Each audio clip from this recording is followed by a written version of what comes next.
বৈষম্য বিরোধী ছাত্র নেতৃবৃন্দের দায়িত্ব নয়। বৈষম্যহীন সমাজ গড়া সর্বপ্রথম আল কোরআনের সৈনিকদের দায়িত্ব। বৈষম্যহীন সমাজ গড়া সর্বপ্রথম আল্লাহ নবীর সত্যিকার উম্মতের দায়িত্ব।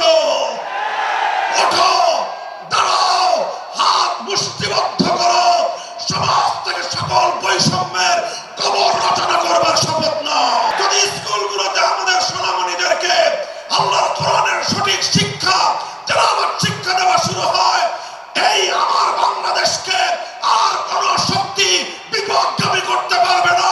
আমাদের সন্তানদের শিক্ষা ব্যবস্থা পরিচালিত হয়, সেই শিক্ষা ডারউইনের মতবাদ শেখানো হবে। সেই শিক্ষা ব্যবস্থায় সেখানে নানা ধরনের গাঁজাখুরি গল্প শেখানো হবে। সেখানে বিবর্তনবাদের মতো চরম বিতর্কিত অগ্রহণযোগ্য মতবাদ শিক্ষা দেওয়ার নামে সভ্য যুগে অসভ্যতা এবং বর্বরতার শিক্ষা দেওয়া হবে। ট্রান্সজেন্ডারের মতো চরম বিতর্কিত শিক্ষা দেওয়া হবে।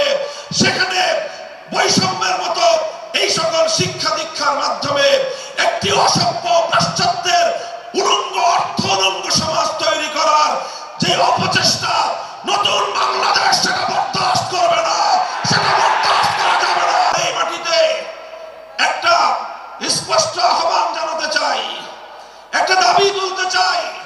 গোটা বাংলার 18 কোটি তাওহীদি জনতার এক কণ্ঠে আওয়াজ তুলতে চাই।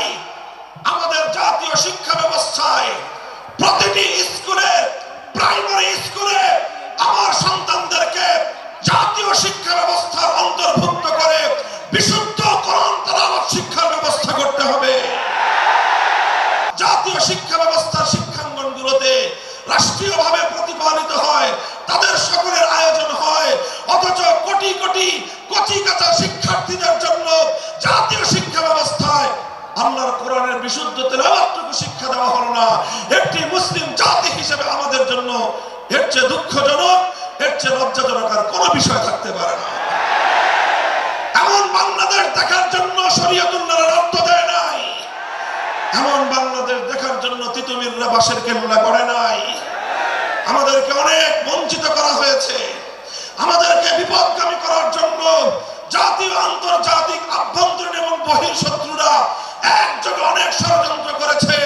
এবার সমস্ত ষড়যন্ত্রের জাল ছিন্ন করবার সময় এসেছে।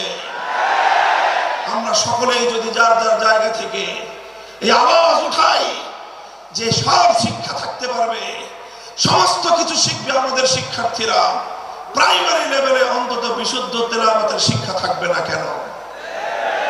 আল্লাহ পাক রব্বুল আলামিন আমাদের এই ঈমানি দাবি উপলব্ধি করে এই রাষ্ট্র ব্যবস্থাকে যথাযথ পদক্ষেপ গ্রহণ করার তৌফিক দান করুন। হৃদয়ে আল্লাহর কোরআনের আলো জ্বালতে হবে।